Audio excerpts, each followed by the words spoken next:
اعوذ باللہ من الشیطان الرجیم بسم اللہ الرحمن الرحیم وبہ نستعین وهو خیر الناصرین ومعین وصلی اللہ علی محمد وآلہ الطاہرین اللہم صلی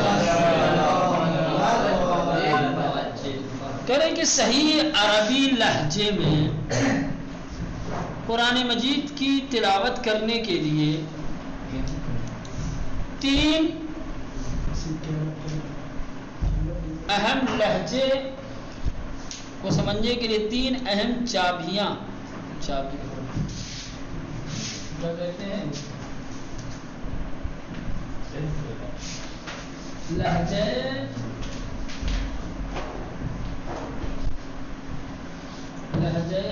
عربی کی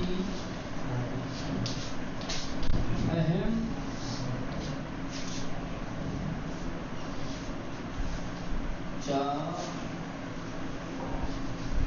چابیاں چابی جانتے ہیں جی ایسے تالا کھولا جاتا ہے کی ہاں کی تین عربی میں تین اصول تین باتیں کیا ہے چابی کی حیثیت رکھتی ہے. اگر یہ تین چیزیں آپ نے سیکھ لی تو آپ کا لہجہ عربی لہجہ ہو جائے گا.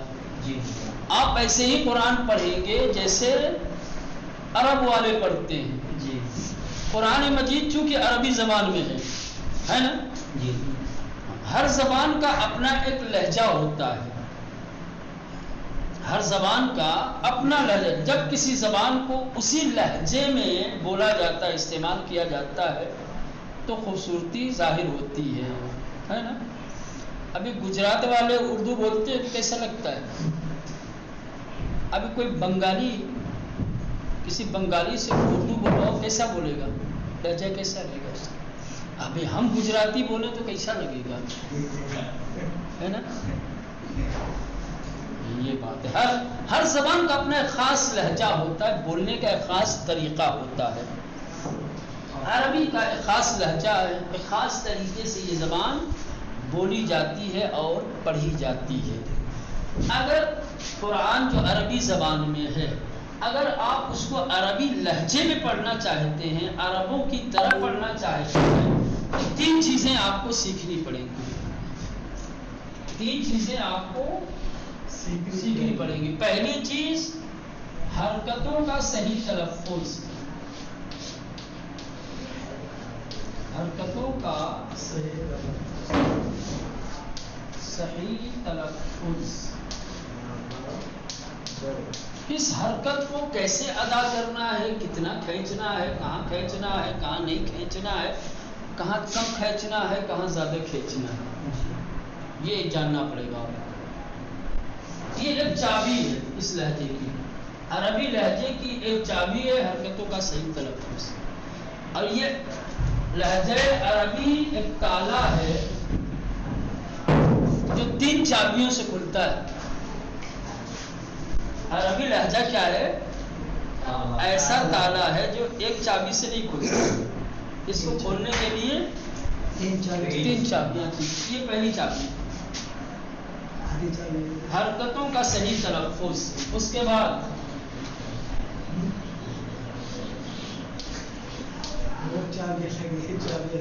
حروف کا صحیح تلفظ.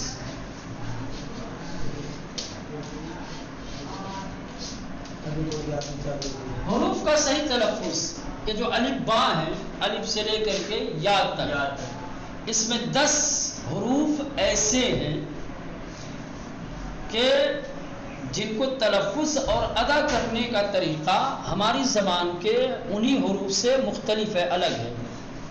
سین ہماری زبان میں بھی ہے عربی میں بھی ہے. صاد ہماری زبان میں بھی ہے عربی میں بھی ہے نا. ف دال تا دا عین غین خا ٹھیک ہے. یہ ہماری زبان میں بھی ہے اردو میں بھی ہے کہ نہیں. اردو پیدا لے کے بیٹھے ہو دیکھو ہے کہ نہیں ہے نا. عربی میں بھی ہے. لیکن ہماری زبان میں ان حروف کو جیسے ادا کیا جاتا ہے تلفظ کیا جاتا ہے عربی زبان میں اس طریقے سے تلفظ نہیں کیا جاتا. اگر عربی کے ان حروف کو ہم اردو کی طرح سے تلفظ کریں گے وہ عربی لہجہ تھوڑی ہوگا، وہ تو ہمارا لہجہ ہو جائے گا۔ لہذا عربی زبان میں بتایا گیا ہے کہ کس حرف کو کیسے ادا کرنا ہے۔ مثلا ہم کہتے ہیں سے، ٹھیک، صاد، ٹھیک، دال،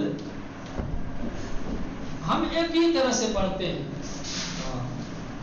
لیکن عربی زبان میں ابھی تصور بھائی یہ مثال سمجھا رہا ہوں، عربی میں اگر آپ کو ان کو صحیح تلفظ کرنا ہے تو آپ کو سیکھنا پڑے گا۔ تے کہاں سے ادا ہوگا، کیسے ادا ہوگا، صاد کیسے ادا ہوگا، ذال کیسے ادا ہوگا، دو کیسے یا دا کیسے ادا ہوگا۔ اگر آپ نے یہ سیکھ لیا تو دو چابیاں آپ کو مل جائیں گی، دو چابیاں آپ کو مل جائیں گی۔ ایک تیسری چابی ہے، کیا ہے؟ صفات حروف۔ کیا کہتے ہیں اس کو؟ صفات حروف۔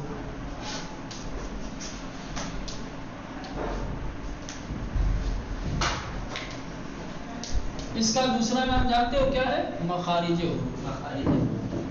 مخارج حروف، کون سا حرف کہاں سے نکلتا ہے؟ صفات حروف۔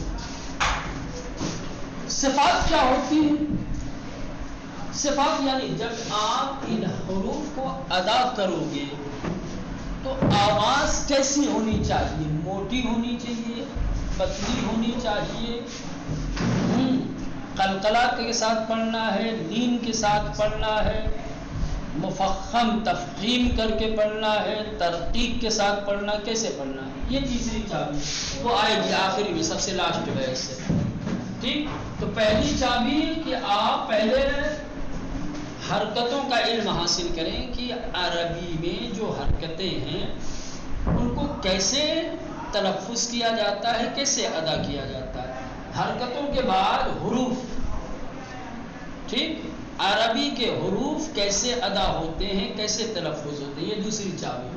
تیسری، کون سا حرف کون سی صفت رکھتا ہے، کون سی خوبی رکھتا ہے، اس کو اس کے مخرج سے تو ادا کرنا ہی ہے، ادا کرتے وقت آواز کیسی نکالنی ہے۔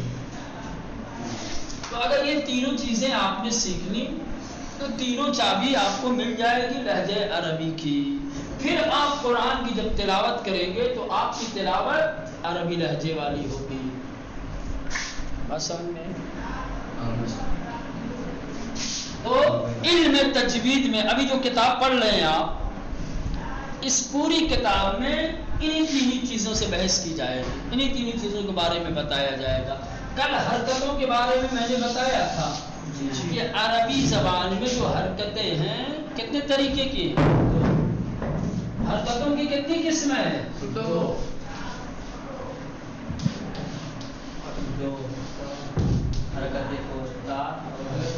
حرکت کشیدہ، بتایا تھا کہ حرکت دو طریقے کی ہوتی ہے، ایک حرکت کوتاہ، حرکت کشیدہ، اور اس کے بعد ہے کشیدہ۔ یاد رکھنا چاہیے نا جی، کشیدہ۔ حرکت کوتاہ کیا ہے؟ پہلے یہ سمجھو، زبر زیر زبر پیش، اس کو کہتے ہیں حرکت کوتاہ۔ کشیدہ کیا ہے؟ الف مدی، واو اور یا مدی، واو مدی اور کشیدہ۔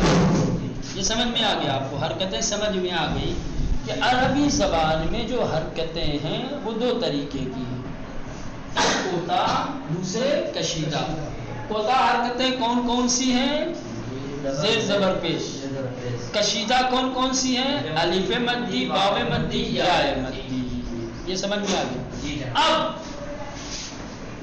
یہ فرق تو سمجھ میں آ ہی رہا ہے، ایک اور فرق، حرکت کوتاہ کیسے تلفظ کیا کرتے ہیں، حرکت کشیدہ کو کیسے تلفظ کرتے ہیں جی۔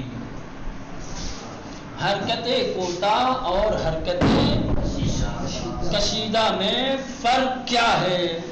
ان دونوں کو جب تلفظ کریں گے آپ، ٹھیک، تو کس فرق کے ساتھ کس طریقے سے تلفظ کریں گے؟ پہلے کتاب دیکھ لیں، ہم پھر سمجھاتا ہوں اس کو. دیکھیں، تلفظ صحیح حرکات، حرکتوں کا صحیح تلفظ، حرکتوں کو صحیح طریقے سے ادا کرنا. کلید اول لہجہ عرب، عرب لہجے کی پہلی چابی. ہمن گونے کے در مقدمے ذکر شد، ہمن گونے کی جس طرح سے، ہمن گونے یعنی جس طرح سے، در مقدمے میں ذکر شد بیان کیا گیا. اولین کلید مہم میں لہجہ عربی، اولین یعنی سب سے پہلی، کلید یعنی چابی، مہم میں لہجہ عربی، عربی لہجے کی اہم چابی. وقراءت کلام اللہ مجید، اور اللہ کے کلام کی تلاوت کی کیا ہے پہلی چابی؟ ادائے صحیح حرکات، حرکتوں کا صحیح ادا کرنا، تلفظ کرنا، حرکتوں کا صحیح طریقے سے تلفظ کرنا. اب یہ حرکتیں کون کون سی ہیں؟ کوتاہ و کشیدے. عربی میں حرکتیں دو طریقے کی ہیں، کوتاہ اور کشیدے. ان کو صحیح طریقے سے ادا کرنا یہ عربی لہجے کی اہم چابی ہے.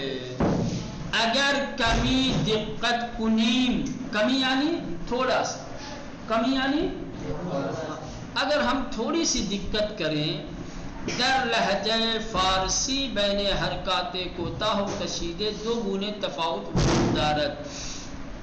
دو لہجہ ہے، ایک لہجہ عربی ہے، ایک فارسی ہے، یا ایک اردو ہے. اگر ہم اپنی زبان کے ساتھ کمپیئر کریں گے تو کہیں گے اردو اور عربی. لیکن چونکہ یہ کتاب فارسی میں ہے اور فارسی زبان والے نے لکھا ہے، اس لیے انہوں نے کیا کہا ہے؟ فارسی لہجہ. کیا ہے؟ فارسی لہجہ. یہ لہجہ ہو گیا، ایک ہو گیا فارسی لہجہ اور ایک ہو گیا عربی. ٹھیک ہے. اب یہ جو حرکتیں ہیں، فارسی میں بھی حرکت ہوتی ہے، کوئی حرف بغیر زیر زبر پیش کے تو نہیں پڑھا جائے گا. زیر زبر پیش بنا ہی گیا ہے پڑھنے کے لیے. فارسی میں بھی زیر زبر پیش ہے، عربی میں بھی زیر زبر پیش ہے. فارسی میں بھی الف واو اور یا ہے اور عربی میں بھی. لیکن دونوں میں فرق کیا ہے؟ فارسی میں کیسے حرکتوں کو تلفظ کیا جاتا ہے اور عربی میں کیسے حرکتوں کو تلفظ کیا جاتا ہے. کہہ رہے کہ اگر آپ تھوڑی سی دقت کریں گے تو آپ کو پتہ چلے گا کہ فارسی لہجے میں جو حرکتیں کوتاہ اور کشیدہ ہیں اور عربی زبان میں جو حرکتیں دو طریقے کی کوتاہ اور کشیدہ ہیں، دو فرق پایا جاتا ہے. ان دونوں میں دو فرق پایا جاتا ہے. فارسی میں کوئی حرکتیں کشیدہ وشیدہ نہیں ہوتی. کیا ہے؟ فارسی میں حرکتیں کشیدہ وشیدہ نہیں ہوتی، یہ عربی میں ہوتی ہے. یعنی فارسی میں چاہے زبر ہو چاہے الف ہو، فارسی میں چاہے حرکت کوتاہ واو ہو چاہے حرکت کشیدہ واو پیش ہو چاہے حرکت کشیدہ واو مدی ہو، فرق نہیں. دونوں کو ایک ہی طرح سے تلفظ کیا جاتا ہے، ایک ہی مقدار میں کھینچا جاتا ہے. لیکن عربی زبان میں زبر کو جتنا کھینچیں گے اس کے دو برابر الف مدی کو کھینچا جائے گا. ٹھیک، پیش کو جتنا کھینچ کر پڑھیں گے اس کے دو برابر واو مدی کو کھینچ کر پڑھیں گے. زیر کو جتنا کھینچ کے پڑھیں گے اس کے دو برابر یا مدی کو کھینچ کر پڑھیں گے. لیکن فارسی میں نہیں. فارسی میں جیسے زبر پڑھا جاتا ہے ویسے ہی الف پڑھا جاتا ہے. فارسی میں جیسے پیش ویسے ہی. ایک فرق یہ ہے فتحہ و کسرے و ضم از لحاظ زمانی کوتاہ بلے الف و واو یا مدی بے صورت کشیدے بے اندازے دو برابر حرکات کوتاہ تلفظ میں شمند. کہہ رہے کہ پہلا فرق یہ ہے فارسی اور عربی میں حرکتوں کے تلفظ میں دو فرق پایا جاتا ہے. پہلا فرق یہ ہے جس کو کہا جاتا ہے فرق زمانی. کیا کہتے ہیں؟ فرق زمانی.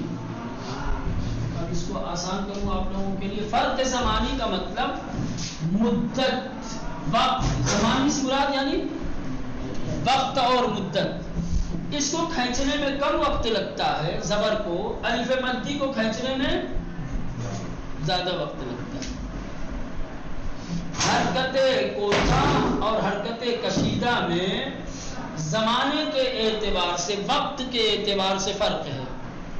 حرکت کشیدہ کو تلفظ کرنے میں وقت کم لگتا ہے، حرکت کشیدہ کو تلفظ کرنے میں وقت زیادہ لگتا ہے. کیوں زیادہ لگتا ہے؟ اس لیے کہ اس کو دو برابر کھینچا جاتا ہے. حرکت کوتاہ کو جتنا کھینچا جاتا ہے، حرکت کشیدہ کو اس کے دو برابر.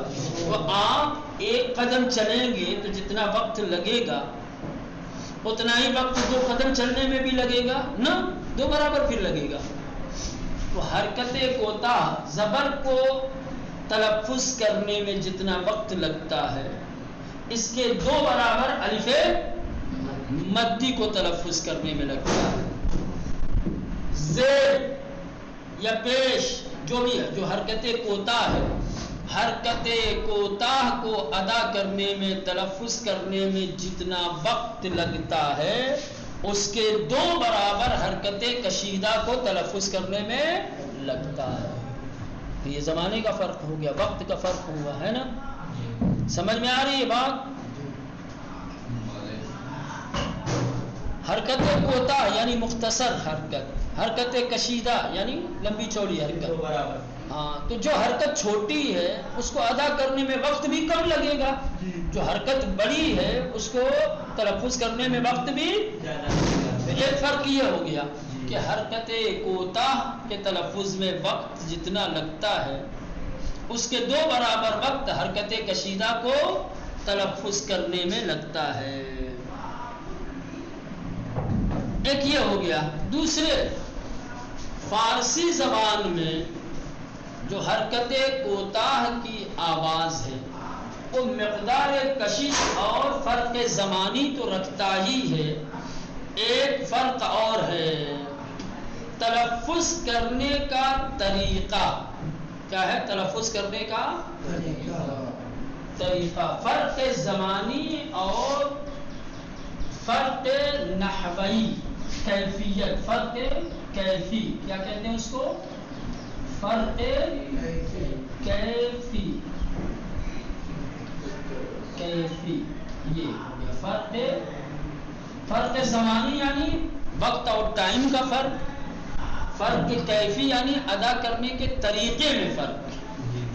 حرکت کوتاہ کو ادا کرنے کا طریقہ اور ہے، حرکت کشیدہ کو ادا کرنے کا طریقہ اور ہے. کیسے ہے؟ وہ یہ ہے، کہہ رہے کہ مثلا آپ جب فارسی کلمہ برادر، یہ ایک کلمہ ہے کیا؟ برادر، ٹھیک، برادر یہ ایک کلمہ ہے، ٹھیک. اب یہ با کے اوپر جو زبر ہے، با کے اوپر جو زبر ہے، جب آپ اس کے لیے منہ کھولیں گے تو آپ کا منہ افقی کھلے گا، نیچے اوپر یوں. با ایسے کھلے گا، افقی کھلے گا، ٹھیک. لیکن جب الف مدی، الف مدی با با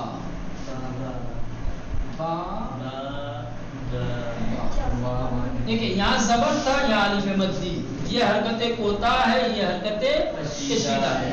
حرکت کوتاہ میں یعنی زبر کے لیے جب حرکت کوتاہ کو تلفظ کرتے ہیں تو ہمارا منہ افقی کھلتا ہے، اوپر نیچے کھلتا ہے، ٹھیک.